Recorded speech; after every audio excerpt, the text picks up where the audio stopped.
The main event comes to us from Raquel. If you remember, she wrote a story a couple months back that everybody just freaking loved. I forget the actual name of the story. I'm going to double check there just so I know who I'm searching for here.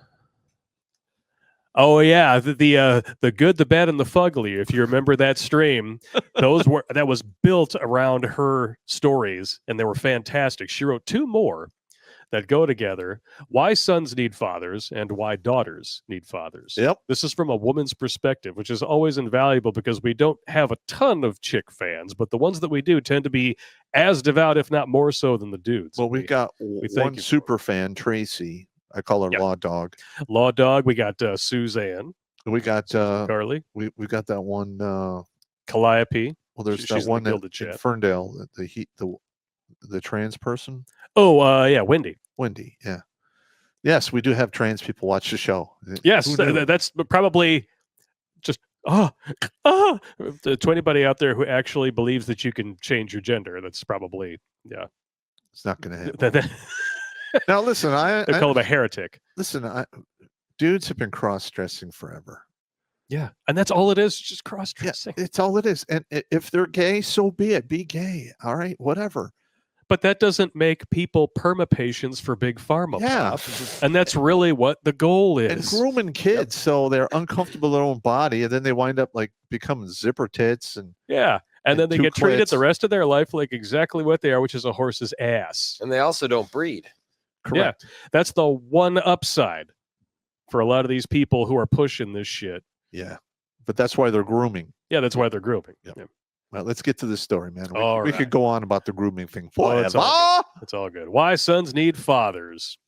So here's some insight that I have gained, and I would like to share as a mother with sons. My husband and I married young. I was 19. He was 21. Our first two children were girls, and I loved being a young mom of two little girls. Our first I had at 21, the second at 23. So, okay, so you waited a couple of years before you started putting it directly in the warehouse. That's fine. It's pretty good.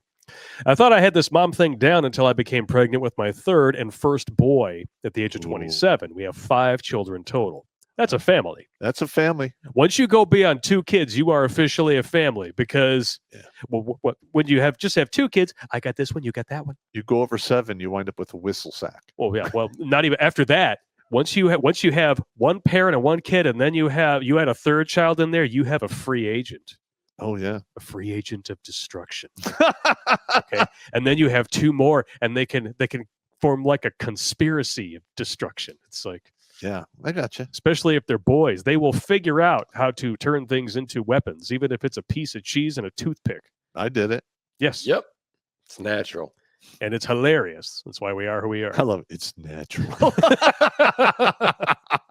Just like having a gay changing room upstairs. Hey. Stop it. 1 of 3, maybe. You got to come over and try my bullshito clothes. It's got to put on the Buddhist robes, man. What do you want? It's the latest from Thailand. It smells like authentic boy toy. This is the scratch and sniff shorts. Oh, God. Disgusting. I remember going into labor while working a full 8-hour shift. When I called my husband at the end of the shift and told him I had been having contractions all day and that he needed to come take me straight to the hospital, he came and picked me up, and as soon as I was put in the delivery room, our water broke and our son was born within 20 minutes. Holy smoke. Well, bam! It was excruciating, fast, and my husband held me the whole time. I do wish women would give more credit to men while in the delivery room. It's an intense experience for them, too. I was so glad when I was able to hold our son against my skin. When we came home the next morning, I hate hospitals, so I wanted to leave as soon as possible. Amen. We set up our bedroom to have his crib in our room with a rocking chair. I remember nursing him in that chair and feeling so overwhelmed and unprepared on how I was going to raise this son of ours. I loved him so much and wanted nothing but for him to grow into a good, strong man. A vision of him was cast in my mind of what he would look like, and what stood before me in my mind's eye was a tall, strong, and righteous man. I could even see his physical features. He was such an energetic and affectionate little boy. Snuggle up to me and let me hold him for as long as I wanted, and he would run his little fingers through the ends of my hair. He was mama's boy, and he could pull at my heartstrings in ways my daughters never could. He was also a rough and tumble child, and broke both arms multiple times just from climbing, jumping, falling, and reaching by the time he was 10. See, that's one thing. I was lucky. I never broke anything as a child, Same. and I tried hard. Yeah, I used to just jump off the neighbor's garage for fun Yeah, so that I could, see about doing the somersault stop. Probably not the smartest thing I could have done. I've always homeschooled him, pulled my kids out in 2013, and so I started to think that maybe I was letting him have too much freedom with his hobbies, mostly mountain biking, hiking, MMA. That's not too bad. that's not too bad. I think by the fourth time he broke his arm by climbing on top of the local playground and slipping off, I had finally had enough and was exasperated by his constant activity. My husband assured me that he was simply being a boy and that broken arms weren't exactly uncommon at his age and his activity level. I started to worry that people would think that I was being a neglectful mother because of his constant activity and falls. I feel much better now because boys need so much more activity than girls, but when you're a young mom in the thick of it and going against the grain of public school, it is difficult not to feel judged. Oh, yeah. And that's why they push all the head meds to calm them down because they're too hyperactive. Yeah, it can't just be that he needs to run a couple of laps around the playground while he's out for recess before he comes back in for the test. That's a whole box of offs to fuck. Yeah, the entire public school system has been geared for the lowest common denominator of women. And that's why everyone's failing.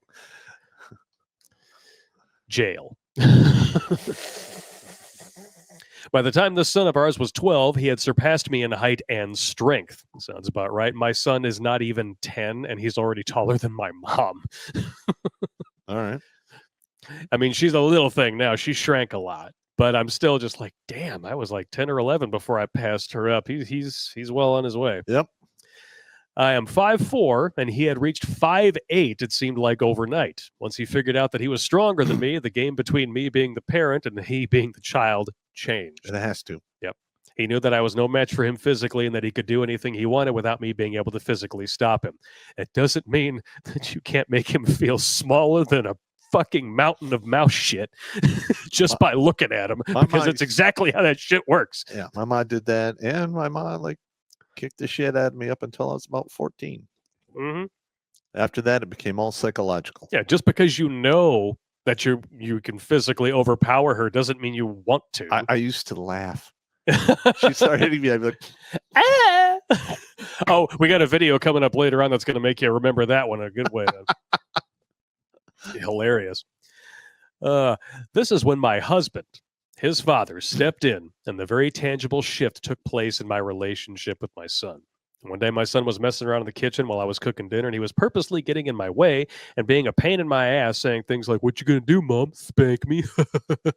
My husband came around the corner, and he was able to physically wrestle him out of my way so I could finish cooking.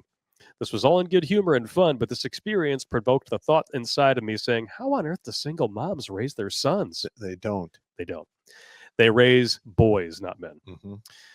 And then they create welcome mats. I mean, my boy is good, but he has his moments of anger, and he could really do some harm if he wanted to.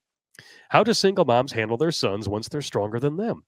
My husband began taking him to work with him on Fridays and teaching him skills on how to provide, preside, and protect. He would school him in the ways of politics and religion and what his duty as a man in the home is. It was my husband that taught my son that if I need him to help me with something, he is to do it because of his love and respect for me, because that is all I have. Now this son of ours is about to turn 15. Mm-hmm. He's still growing. He's 6 feet tall, 190 pounds, and weightlifting is his new hobby. Literally the same size as his father. He's probably going to top out at 6'2". Yeah, he might. He may surpass him in time, but I'm so grateful my husband is here to help me raise our kids, especially our boys. I seriously would be beside myself if I was alone. I can see now how easily single mothers raise men who turn out to be criminals. I mean, how is she going to instill the moral code into her son when no one is around like him? All the teachers are probably female, all of her friends are female, and the men that come and go probably aren't interested in being an example to him. Yep. This is not rocket science, people. The pain and torture of losing a father and then not having another man to look to or relate to has got to be so difficult. Why does society think that men don't need a support system like women do? Talk about a double standard. Absolutely correct. And every single time they're like, well, men never talk about, they should talk about their emotions more. What happens every time we try to get together in a group and do that? King, fire alarm. Yeah. Or it's used against you later. Yep. We tried to, get the father's rights people together, and it just turns into a clusterfuck Yeah. every time. Never believe a woman when she says you can cry in front of her. No, big mistake. This is bad, right?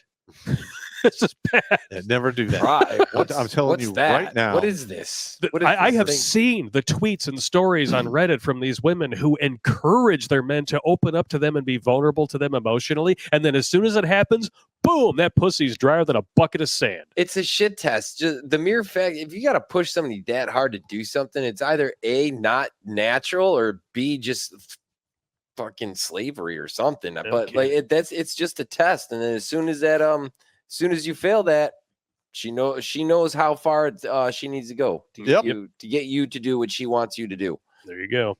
Yeah, listen, I always make it I don't believe I've actually cried in front of a female in my life. Probably Except your for mom. My when you were a mom, kid. maybe once in front of my two daughters when I had a really bad diagnosis. Other than that, that's it. There you go. That's I it. never cried.